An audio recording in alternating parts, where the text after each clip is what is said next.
This week, we just want to say one thing. Black Lives Matter. Yes, not all lives matter, Black Lives Matter. For when people say Black Lives Matter, no one is denying that all lives have value or that we should treat everyone with equal respect or dignity. No, when people say Black Lives Matter, they're pointing out that systematically, black lives seem to matter less than other lives.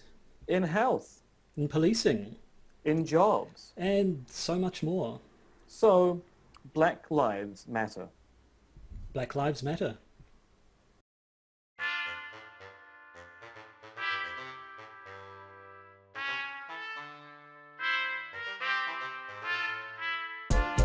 The Podcaster's Guide to the Conspiracy, brought to you today by Josh Addison and Dr. M. Dentith.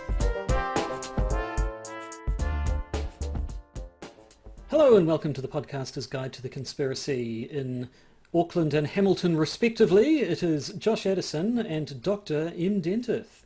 Indeed it is. It's getting into winter here down in the southern hemisphere. So Apparently- it was 1 degree when I got up yesterday morning. I don't know whether it was that cold up in Auckland, but here in Kirikiriroa, 1 degree. I spent 38 minutes in bed willing myself to get out. Apparently there's this big super high that those dastardly Australians are sending our way, and it's going to be negative 15 degrees somewhere. Not Auckland, I assume, but... It's usually the South Island that gets that I would cold. assume, yes, Yeah. yes. So, but at any rate, keep that whiskey handy. You might need it. Or possibly just a large St. Bernard with a little barrel of whiskey on its collar. A large St. Bernard filled with whiskey. But we're not here to talk about the weather, although we could. And indeed, we just have. Well, yes. No, so it's kind of funny how it worked out. This week we're going to be talking about COINTELPRO, because... And we are probably going to be debating how to pronounce that throughout the entire course of the episode. Is it COINTELPRO? COINTELPRO? COINTELPRO? Oh? Probably Or not that last one. COINTELPRO. COINTELPRO. Now, and this is something I can't even remember why. A few weeks ago it came up and it was one of those, oh, hey, we've mentioned that. We've never actually done a full episode devoted to it.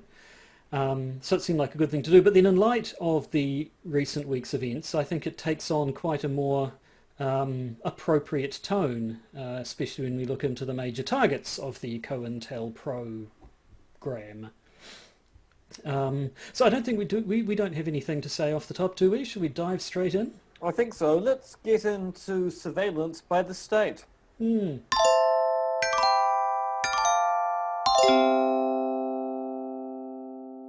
Actually, another thing, because of course COINTELPRO is short for Counterintelligence Program. Of course it is. So should it be COINTELPRO if it's getting its first syllable from counter?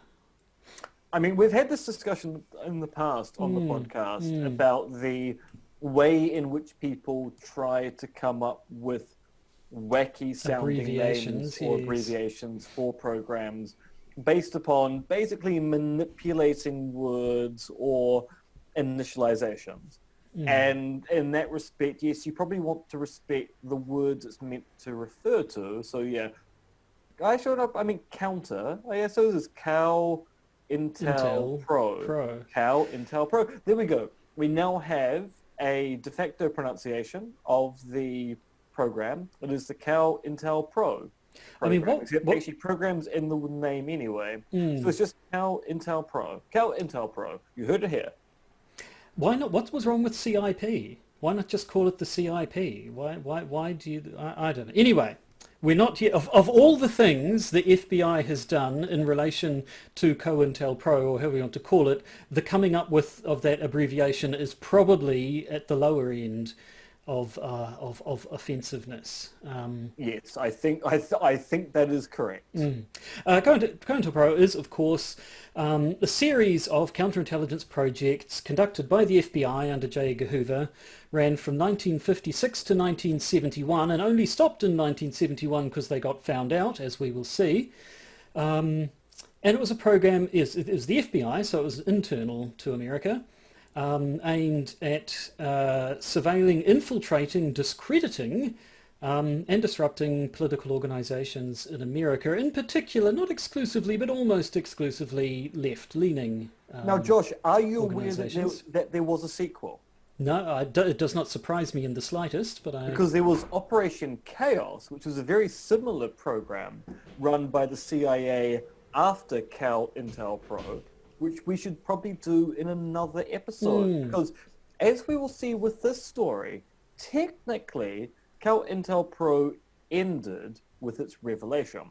Although people are suspicious of that official story for good reason, as we'll get into when we talk about the sorry end of the COINTELPRO program. I wish I'd stop saying program. It just sounds ridiculous. Yes, so Hoover was in charge of the FBI at this time, but William C. Sullivan was the agent in charge of the program, who was directly under Hoover. RFK, good old RFK, who we've devoted an episode to, was Attorney General for at least some of it, and he personally authorised some of the things that they got up to. So it started in 56, targeting the commies. I mean, we all know about Hoover and his Reds under the bed and his general paranoia of communism, but I think it's fair to say Hoover had enough paranoia to go around, wouldn't you say? Yes, Hoover was the kind of person who'd be suspicious of people being suspicious of Hoover.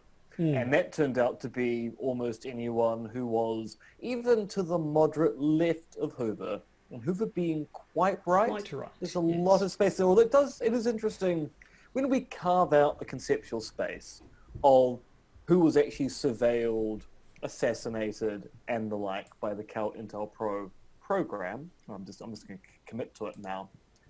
It does turn out you had to actually be quite to the left of Hoover to really get into his bad book. So even though he was paranoid, he was particularly paranoid about people on the left. And as we're seeing with President Trump in the US at the moment, with the notion of this amorphous enemy, Antifa, it turns out the left may have started with the explicit communists who you were concerned were actually being controlled by Mother Russia, and ended up being anyone who identified with the left at all, which meant things like the civil rights movement and Martin Luther King.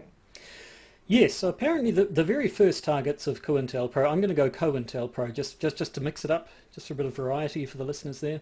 You have betrayed me, Joshua, for the last time. Yep.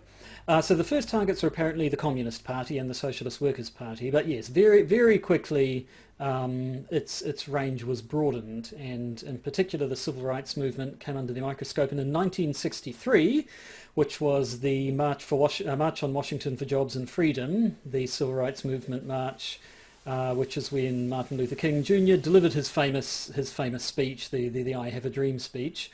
At that point, apparently, Hoover then singled out King himself as a major target for COINTELPRO. So this went, 56 to 71, that's what, 15 years? 15 years, yes, I can do basic mathematics. Yeah. Covered numerous presidencies, everyone from FDR all the way up to Nixon signed off on various surveillance methods that came under COINTELPRO. But yes, eventually, now I have a list I've got off of Wikipedia, which you might as well just go through. A list of groups that were known to be targets of COINTELPRO operations. So we have communist and socialist organisations, organisations and individuals associated with the civil rights movement, which we'll get into a bit later, black nationalist groups, the Young Lords, the American Indian Movement, the National States Rights Party, a broad range of organisations labelled, quote, New Left, including Students for a Democratic Society and the Weathermen, almost all groups protesting the Vietnam War, as well as individual student demonstrators with no group affiliation, the National Lawyers Guild. Is that a Jewish thing? I don't even know why you'd be paranoid of lawyers. Or, sorry, when I say a Jewish thing, is that an anti-Semitic thing?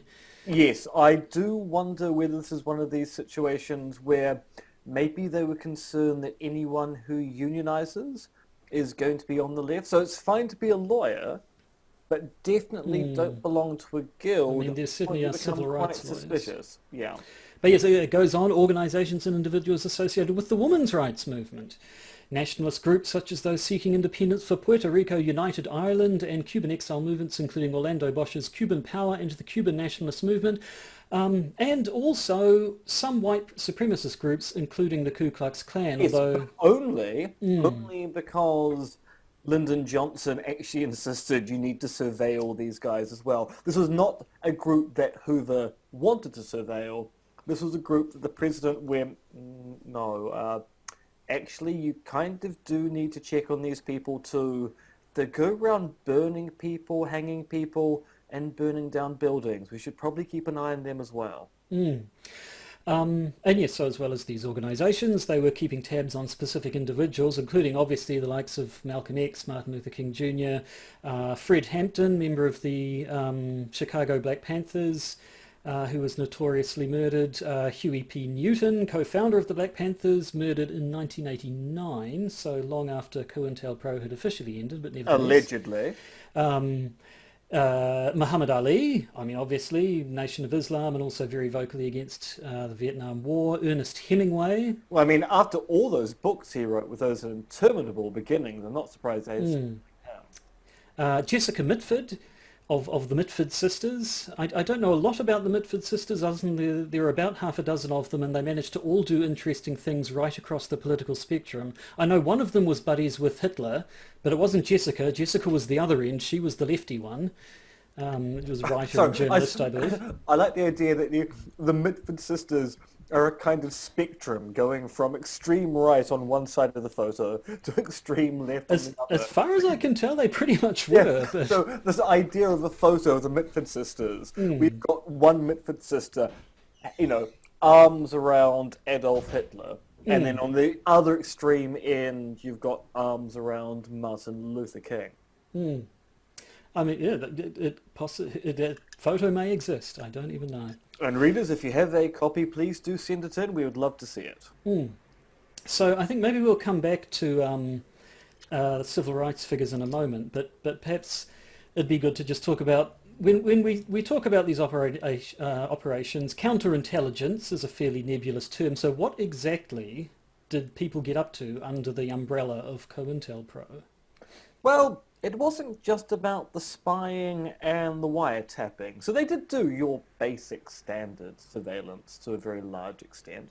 No, COINTELPRO was about infiltrating and undermining organizations. So the idea was they simply weren't keeping tabs on organizations they had designated as being problematic, unpatriotic, or against the American way of life. No, they wanted to expose, disrupt, misdirect, and otherwise neutralize the groups that FBI officials believed were subversive. And they did this in a variety of rather interesting and also disturbing ways.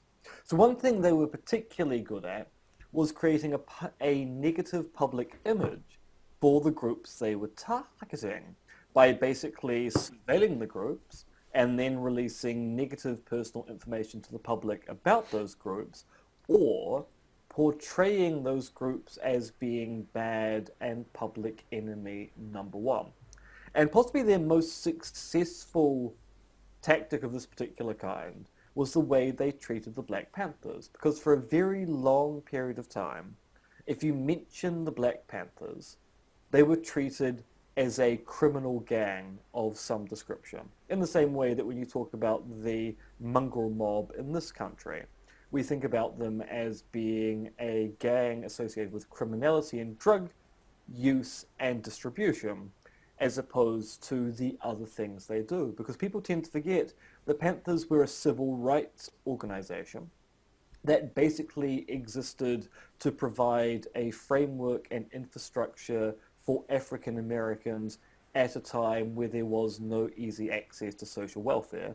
And as I said that, actually there is no easy access to social welfare in America at this particular point in time, but actually it turned out it was a lot worse back in the 60s, particularly if you were not a white person in the US.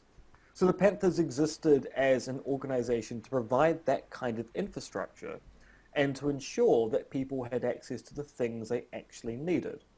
Now, this kind of ground level activism, which was basically promoting racial equality and trying to counter systemic oppression and racism, was the kind of thing the FBI thought was leftist propaganda and the kind of thing that only scums got up to. So they basically ran a PR campaign to make the Panthers look like they were criminals and only criminals in order to ensure that people would oppose their coming into neighborhoods, black or white, and also using that to try and discourage people from learning more about the Panthers and what they were actually doing. So basically, COINTELPRO was part of making sure that people thought the wrong things about the right kind of people.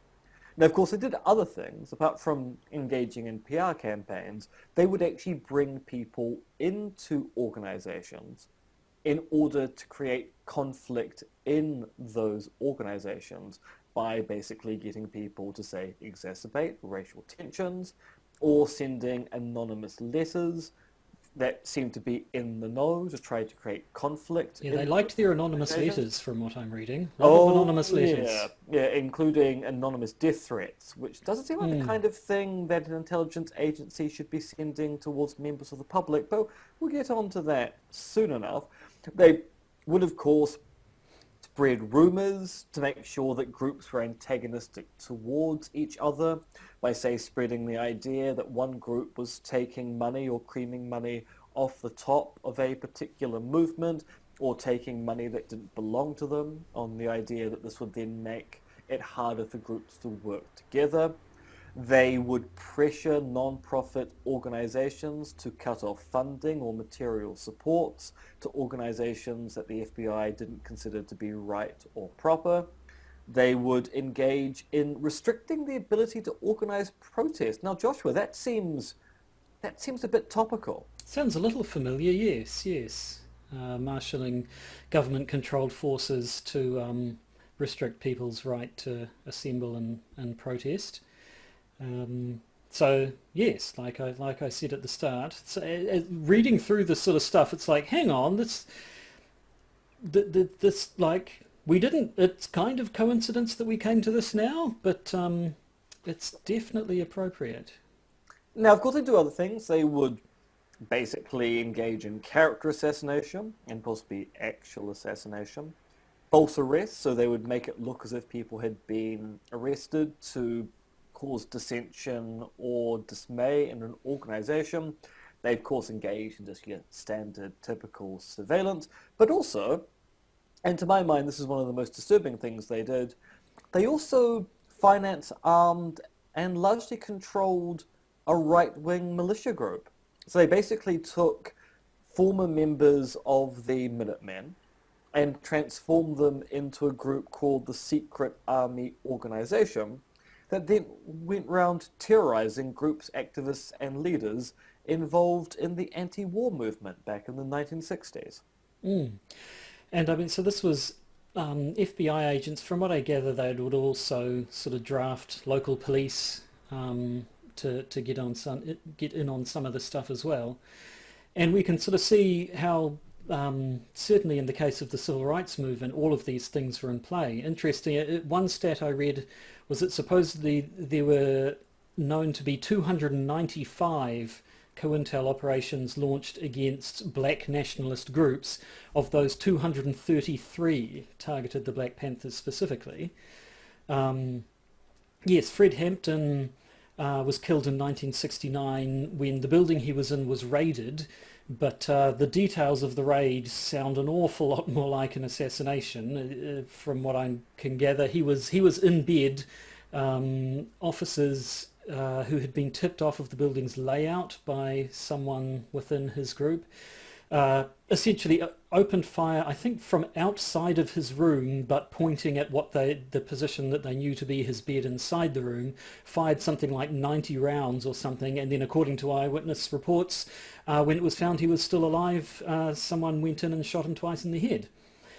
So that was right in the midst of COINTELPRO. Also in the middle of it, the murder of Malcolm X, murdered in 1965 by someone, supposedly by someone with ties to the Nation of Islam. Now, Malcolm X had belonged to the Nation of Islam, but it had something of a falling out with them. And there was always talk amongst people of how much of that falling out had been orchestrated by the FBI, because as we just said, that was one of the things they did, foment discord, try to create divisions both within and between various groups. So and there are a variety of conspiracies around this along the sort of me-hop, lee-hop lines. You don't have to believe that it was an actual FBI assassin who shot him. You could believe that the FBI basically set things up so that there were people who were willing to shoot him on their own steam. And then, of course, we come to Dr.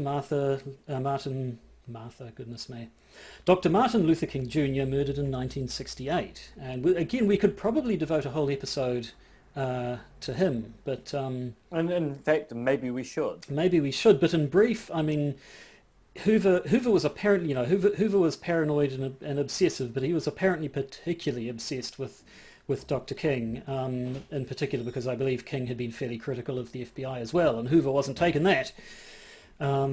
So there was all sorts of stuff. They apparently he wanted. Now it was I think it was RFK. He was dead set on surveilling Dr. King, and RFK said, "Okay, fine, I'll let you do it, but only because I think this will prove that he's not a communist." And apparently, yes, the surveillance and the wiretapping and what have you showed that no, he wasn't a commie, so they couldn't get him for that. But they had apparently followed and surveilled him enough to find out the various extramarital affairs he had had. And then the story, which I've heard numerous times, that supposedly then one of their famous anonymous letters found their way on Dr. King's doorstep, where they basically said, "Hey, we know about all your affairs," and essentially hinted that maybe he should think about suicide, perhaps, as an alternative to all of this coming to light. Yeah, one of the ways to make sure these affairs don't come to light is just cease existing, Dr. King, and everything will be fine. So after he was assassinated, shot with I don't know if it was technically a sniper rifle, but shot from far away with someone with a rifle, which sounds sniperish to me. James Earl Ray was convicted of his murder, but conspiracy theories have always abounded there. And in 1999, King's family brought a civil case against a man called Lee Jowers, who claimed himself to have been paid by the mafia to help organise an assassination. So the case was against Lee Jowers and other unknown co-conspirators. Although I would like to point out for people listening at home, Josh has managed to write that out as conspirators. Conspirators. It's a really, really nice term. It's even better, yeah. We need more conspirators, I think. I mean, it's as good as the fact that every time I try to write conspiracy, and I write it a lot in my academic work, I can't help but write conspiracy. Yes, exactly. So my typos aside, so so this was a civil case, not a criminal case, and apparently King's family asked that if judgment was found their way, they wanted it to be a fine of $100 purely as a symbolic amount. But the jury, who apparently consisted entirely of white men, nevertheless took an hour to conclude that a conspiracy was behind King's death, and that James Earl Ray had been set up to take the blame. So while the FBI, wasn't, I don't think it was officially found that the FBI specifically orchestrated his death, there's a lot of fishiness around it, and we certainly know that COINTELPRO was very, very, very strongly involved in messing with his life. Yes, which is why there are a number of conspiracy theories about who actually killed Martin Luther King, and also whether the person who was convicted of his death was in fact framed. Now, as we said, this went 1956 to 1971. And it stopped in 1971. Is that because they finally had an attack of conscience and realised this was a silly thing to be doing and just decided to pack it all in on their own steam? Well, Yes, but they had an attack of conscience because they were found out, as opposed to decided that actually this was a wrongdoing and maybe they should have never started it in the first place. But this is where things get really interesting. So, activists are concerned about what the FBI is up to because activists are particularly aware that people on the left seem to be targeted by the FBI in a way that people on the right are not. And this leads to certain leftist activists, including the Citizens Commission to investigate the FBI, getting interested in what the FBI are up to. Now, this particular part of the story I'm not sure about. I've seen this reported several times online, but I actually can't find a citation to show it's actually true. Apparently, the Citizens Commission to investigate the FBI realized that because the FBI were heavily invested in surveilling Muhammad Ali, the fight of the century which occurred in 1971 between Muhammad Ali and Joe Frazier was the perfect time to make an attack on the FBI, because the FBI would be so focused on what Ali was doing, they would be looking in the wrong direction. So the Citizens Commission to investigate the FBI instigate a burglary of an FBI field office in Pennsylvania, and they take 1,000 classified documents and then hand them over to the media. Now, initially, the media does not want to report. No, they do not. They are very resistant to even looking at the documents. But as these things tend to pan out, a few journalists are willing to write some initial stories about the trove, which then means that other journalists feel they need to report upon it as well. And what was initially a trickle turns into an avalanche in one of my famous mixed metaphors. Yes, this was. There's a movie called 1971, which came out 5 or 6 years ago, which apparently which dramatizes these events. I haven't seen it myself. I have not either. No, so they just basically grabbed whatever they could from the sounds of things, and so a lot of it was fairly benign, just stuff the FBI looks into because they're the FBI, various crimes and so on that happened. I have heard the claim that one document out of this entire trove was found to use the term COINTELPRO, which is how they sort of got onto it. Although I read about that in a description of the plot of the movie 1971, so that's possible. That's artistic license. I'm not sure, but whatever the Often people don't refer to Operation in actual documents because they know it's just going to be under the aegis of that document classification system anyway. I mean, this actually does get you down to the problem that some conspiracy theorists have about the Holocaust. Well, there's so few documents that refer to the final solution. Okay, so, well, yeah, I mean, but that's to be expected. I mean, when you're engaging in a mass extermination campaign that you know that everyone else knows about and is engaging as well, you don't need to state it in your document. You just need to state numbers and times because people know what that refers to. It's just a standard operating procedure that when you're writing this kind of documentation or writing reports, you know who's going to read it, so you don't repeat information that they don't need to know. or that they already know. Yeah. Yeah, I mean, the example I use when I'm teaching is the classic thing you got to see in mummy films. Now, Josh and I, we've watched a fair number of mummy films in our time, For better or worse. and almost all of them will feature two Egyptologists about to break into a tomb, and one of them will say, well, of course, I know you know the history of this place, but let me explain to you exactly who's buried here in a way that professional archaeologists never engage in, because you don't end up going, now I know, Joshua, you know an awful lot about this particular tomb, but there's a camera over there, so I really need to explain this for the audience watching at home. Yes, no, it's more like the Neil Stephenson book Cryptonomicon, which has one of the most Neil Stephensy exchanges I've ever seen, where two characters are talking about how they're going to name their company Epiphyte Corp, and one of the characters says to the other, you know what an epiphyte is, don't you? And the other character says, Yes, I do. And the book carries on like that. The subtext being, oh, you don't know what an epiphyte is, reader. Gosh, how embarrassing for you. Because as I like to say, the moral of every single Neil Stephenson book is that Neil Stephenson is more intelligent and well-read than you, the reader, which is one of the many reasons why I don't read books. Anyway, so this, yeah, it sort of started off slowly and kind of snowballed from the sounds of things. From what I gather, some kind of smaller media outlets were the first ones to publish this sort of stuff, and then as it gained steam, people started looking into it more, and the bigger the network started taking note of it. So it could no longer be ignored. And so yes, within the year, Hoover had said, right, well, okay, yeah, COINTELPRO is no more.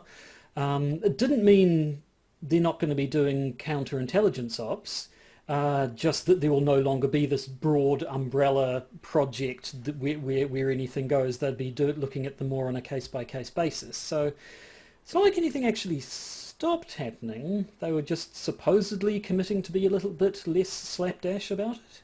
Yes, they're going to be less systematic and more selective, although as people will point out, that's a great way to make the problem disappear because A, by saying you're more selective, then you don't have a program that needs to be referred to.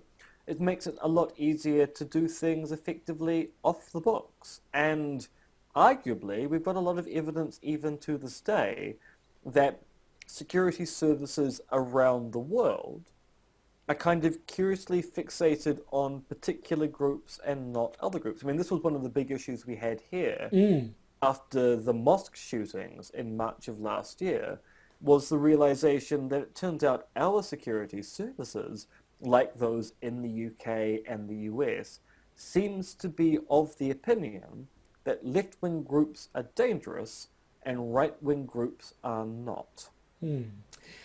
Yes, yes, which led, well, we all know where that led. So the FBI did get raked over the coals for that to some degree.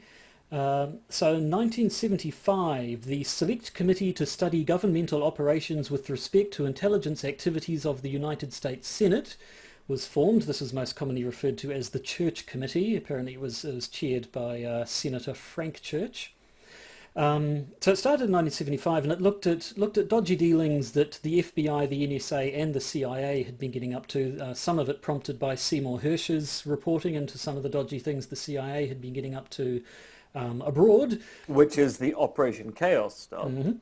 But within America, COINTELPRO was what really got the FBI in trouble, and so they raked them over the coals. They were their summary was highly critical of the FBI. Went into lengths about how illegal a lot of the stuff they had been was, how it had violated the constitutional rights of many of the people that the operations had been focused on. Talked about how the fact that many of the agents involved knew that what they were doing was illegal and chose to do it anyway under the grounds of national security, and had to be done to protect the nation. And yet also one of the things that they criticised it about most strongly was how broad its scope was, how it ended up just being an umbrella term for just anything kind of lefty agitatory. It supposedly was aimed at violent groups that were a threat to security, to the lives of other Americans and so on, but ended up looking at completely non-violent groups just because they came under the same umbrella. So And that's because the FBI's stated motivation was that they were protecting national security, preventing violence, and I think this is the crucial part, maintaining the existing social and political order. They can kind of go protecting national security. Yes, that's what a security agency is meant to do. Preventing violence seems like something you ought to do, as long as that doesn't stop systemic oppression from occurring. But when you're maintaining the existing social and political order, that's very ideological, because maintaining the existing social and political order is basically maintaining the situation which allows you to be in power or to have the kind of security apparatus that surrounds you. And many of the leftist groups, as we're seeing with the Black Lives Matter protests, are going, no, we should be defunding organizations like this, which makes organizations like this go, no, you need No, to be don't want to do that. investigated because that doesn't maintain the political or social order that has rewarded us by putting us into the position of power we have at this particular point in time. And of course that is essentially a political position from what, on paper at least, should be an apolitical organisation. This is something that just comes up all the time, forever, always. You get, people agitating for change, and then people say, why do you have to bring your politics into this? Choosing to conveniently ignore the fact that the idea we should keep everything just as it is a political position. That's basically what conservative means. So yeah, it's not really what you want. I mean, we all know that law enforcement organisations the world over do tend to have a bit of a political bent, but they're not supposed to be open about it, at least. Although, actually, maybe if they were open about it, it would make it a lot easier to them disagree with what they're doing and argue against it. I mean, so part of the problem has been by hiding the political nature of these organizations and treating them as being purely neutral, they've got away with pursuing ideological ends for a long time. If people are actually honest about no, we're here to make sure that nothing changes, and we realize that that rewards only a select few, then it becomes a lot easier to then go, yeah, and that's kind of why we don't like you, because it's actually not very just what you're doing, and the kind of society that you are defending isn't the kind of society that many of us can actually afford to live in. Now, speaking of small groups of people, after all this came out and after the FBI had been soundly spanked on the bottom by the Church Committee, various members of the FBI started coming out and saying, oh yes, this is terrible, this is against the character of the FBI, it's not what I signed up for, and so on. Oliver Revell, who was at one point the FBI Associate Deputy Director, said that most FBI agents didn't know about COINTELPRO, and once these revelations came out, they disagreed strongly with it. His words were, probably less than 200 people in the FBI ever knew of or were involved in COINTELPRO, and the other 8,000 agents were, like I was, investigating organised crime and all types of bank robberies and violent crimes, and it just seemed to be so out of character with the FBI that I had joined, and that I believed was essential to protect the rights of American citizens. Now, maybe that's true that only a few select people knew about this, maybe it isn't. For one thing, it kind of doesn't matter, because the small group of people who knew about it were the ones at the top. This started with Hoover and worked its way down.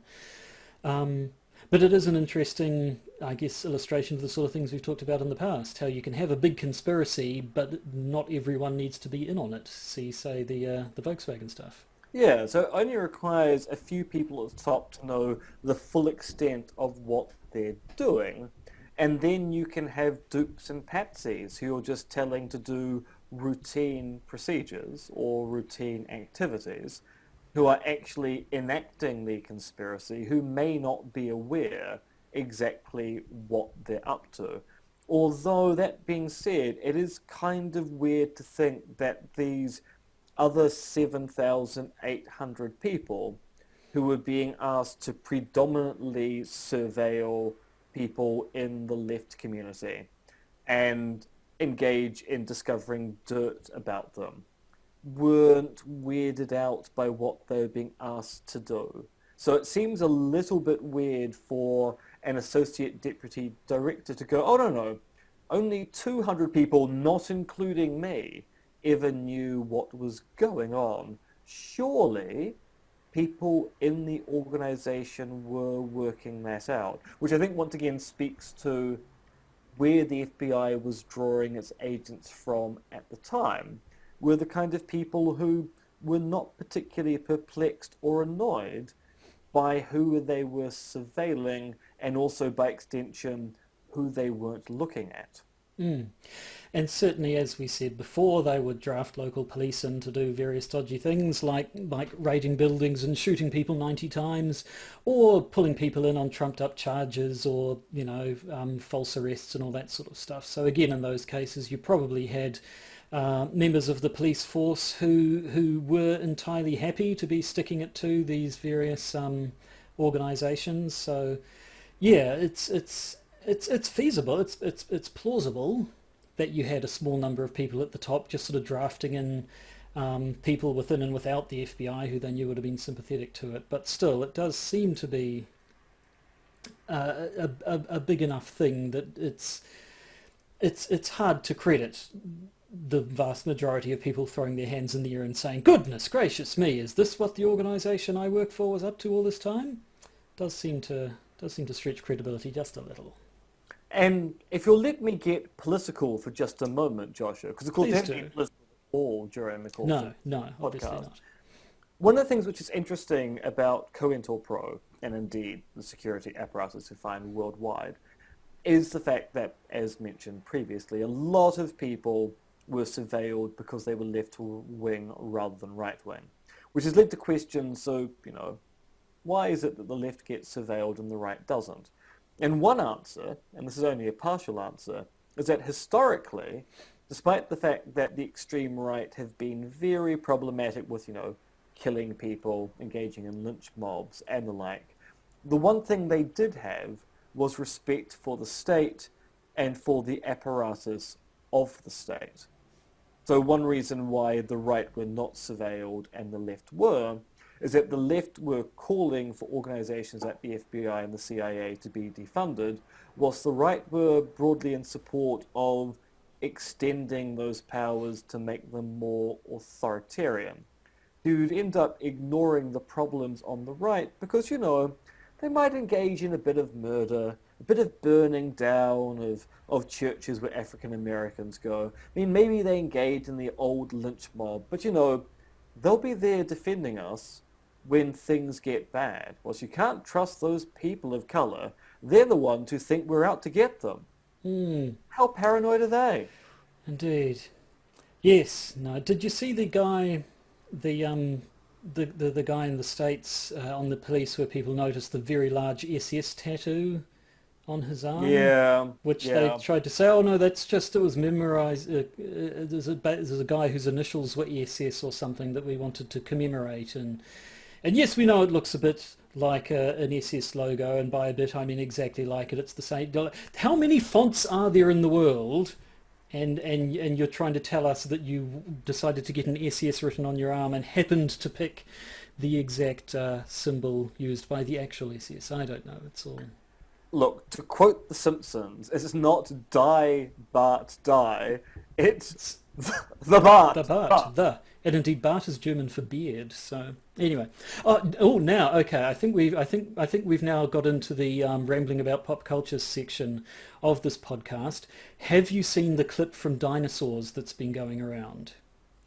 The old dinosaurs. But I mean, I do remember dinosaurs quite a bit. I mean, the most recent clip of that I saw was the end of the final episode, which might be the bleakest thing ever committed to celluloid. Look, if you're not our age, you might not remember that there was... Who was behind it? It was someone big. It was a Jim Henson. It was Henson, yeah. It was a Jim Henson one. Yeah. There was a live-action puppet show...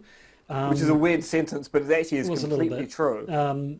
About this family of dinosaurs, and there was a fair bit of sort of... It was bad, I should say, at the start. It was not a funny sitcom. And yet it ran for 4 years. It went a long time, and it had a lot of sort of social satire in it, and that a lot of sort of... You had these dinosaurs had a civilization that were just like people. It was a family sitcom, only they all happened to be rubber puppets rather than human actors. With a really annoying baby. And there was a lot of sort of episodes along the lines of, gosh, look how stupid these idiot dinosaurs are doing all these things which actually people do in the real world as well. And yes, as you say, the final of the entire show ended, I guess appropriately, with the dinosaurs going extinct. And this was in the, 90s? Early 90s? Yeah. Something like that. Due to climate change. They messed up the world's climate and they all froze to death. which was, yes, an interesting choice for ending a beloved family sitcom. But no, the point is, just today, people have been sending around a clip. There was an episode apparently where, I don't know the details, but they had this cop show called Triceratops, which obviously is a clever name. And then for some reason, I don't know why, the dad got involved in it, and then they ended up retooling it. And so someone there was a clip of the first sort of Triceratops show, which is these two sort of hard-boiled cops confronting a criminal and shooting him a dozen times, and that was kind of it.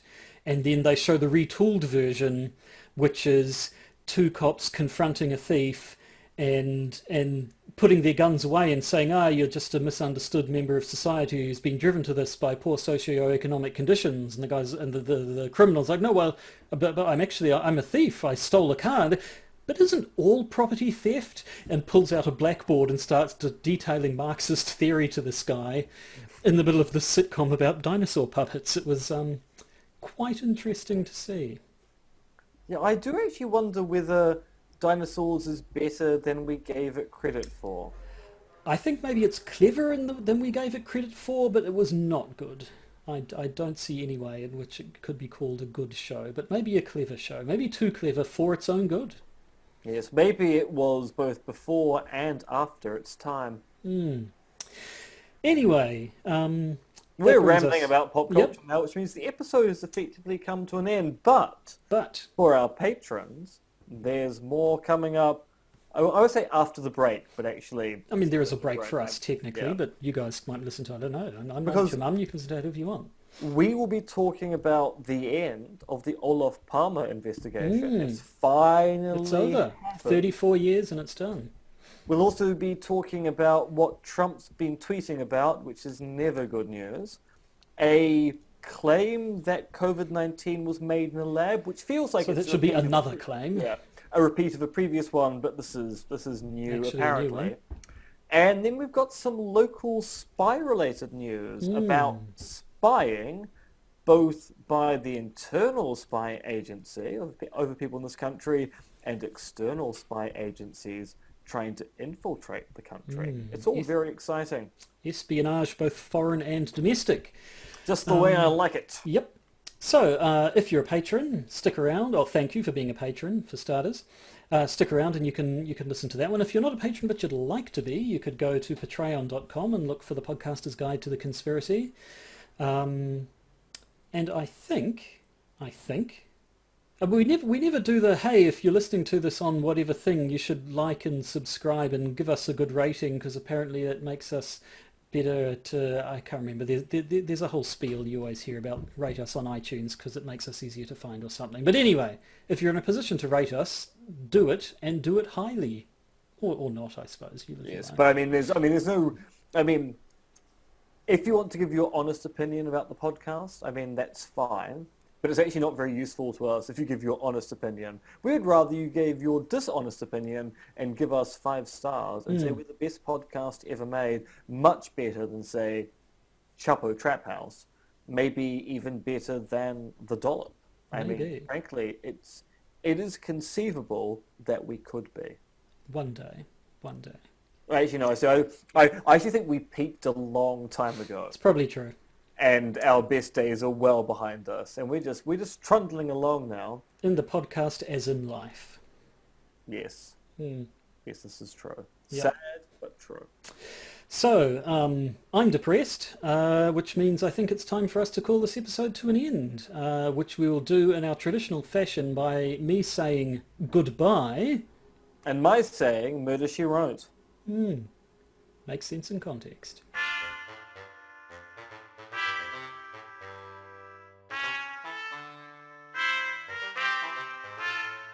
You've been listening to the Podcaster's Guide to the Conspiracy, starring Josh Addison and Dr. MRX Denton, which is written, researched, recorded and produced by Josh and M.